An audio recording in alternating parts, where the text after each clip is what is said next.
네, 안녕하십니까. 네, 오늘부터는 본 주제인 제주도의 역사에 대해서 좀 다뤄보고자 합니다.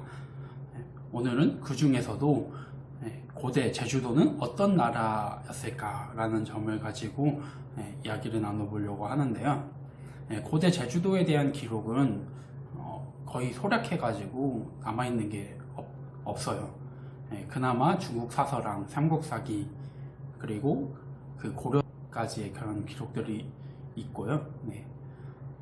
반면에 그 발굴된 유물 같은 경우는 그러니까 그 고대 시대에 대해서도 조금 나와 있긴 있지만 그 양도 또 많지 않아서 그 고대 제주도의 모습을 잘 복원하기가 어렵습니다. 그럼에도 불구하고 최대한 현재까지의 연구 성과들을 제가 여러분께 소개를 하면서 고대 제주도가 어떤 모습인지 설명하도록 하겠습니다. 흔히 제주도를 떠올리면 탐라라고 부르는데 고려 숙종 10년, 그러니까 1105년에 한 개의 군으로 개편되기 전까지 제주도는 탐라시대라고 부르고 있어요. 그 약 10년 전에 MBC 1일 드라마인 탐나는 도다라는 그 드라마에서도 사실 그 배경이 제주도예요. 물론 고대가 아니라 조선시대로 알고 있는데 어쨌든 우리는 흔히 탐라하면 제주도, 제주도 하면 탐라 이렇게 모두가 알고 있어요. 뭐 저도 당연히 그렇게 알고 있고 학계에서도 그렇게 인식을 하고 있습니다. 하지만 고대 제주도를 놓고 탐라시대, 탐라국으로만 볼 수 있을까요? 그렇게 볼 수는 없습니다. 기록에 따르면 고대 제주도를 비정할 수 있는 표현으로 주호라는 게 있고요. 그리고 주호국, 그리고 탐라, 탐모라, 섬라 등의 아주 다양한 표현들이 있어요. 현재 우리 한국 사학계에서는 이러한 표현들이 과연 우리가 알고 있는 제주도의 옛 군명이었는지 아닌지 여부를 놓고 좀 다양한 논의들이 있었습니다.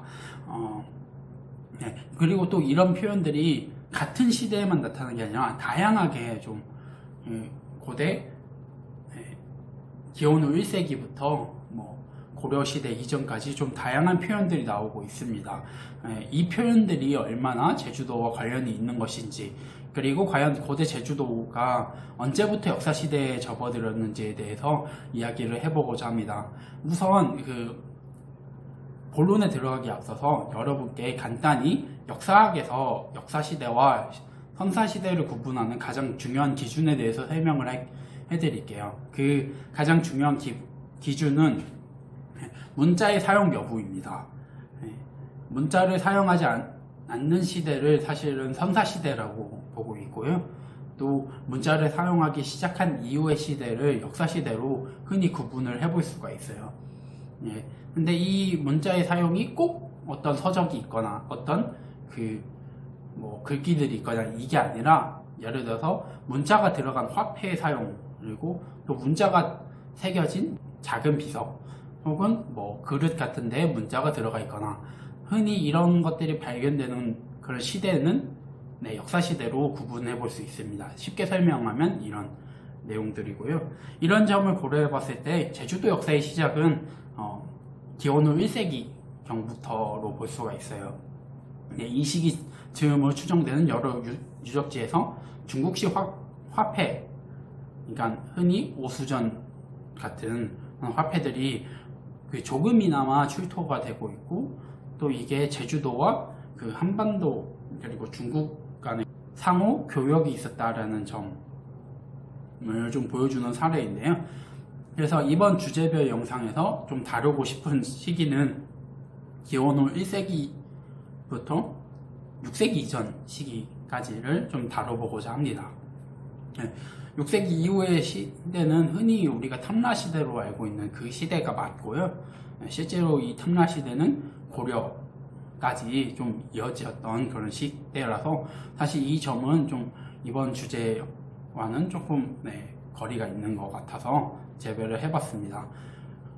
지금 이 영상은 서론에 해당하는 부분이고요. 본론 영상에서는 첫 번째로 1세기부터 3세기경에 제주도는 어떤 나라였을까? 과연 탐라였을까? 아니면 다른 나라로 불렸을까? 라는 점을 좀 다뤄보고자 합니다. 두 번째로는 탐라라는 국가는 언제부터 존재했을까 라는 점을 다루고자 하고요. 마지막으로 세 번째는 섬라라는 표현이 있는데 그 섬라는 과연 탐라의 또 다른 국가 이름으로 볼 수 있을까라는 점을 좀 다뤄보고자 합니다. 마지막으로 결론에서는 고대 제주의 국가 체제에 대해서 그 앞에서 설명한 내용들을 간략히 요약하는 것과 더불어서 그 현대 한국 사회에서 좀 그나마 연결시켜 볼 수 있는 게 저는 그 건국절 논란이라고 생각을 해요. 건국절 논란이라고 하면 흔히 쉽게 말해서 임시정부의 그 활동을 그냥 우리 대한민국의 정통성과 연결시켜서 보냐 그렇지 않냐로 나눠볼 수가 있는데 좀 이런 점들에 대해서 그냥 간략하게 비교하는 영상을 한번 보여드리도록 하겠습니다. 그래서 본론 영상에서 찾아뵙도록 하겠습니다.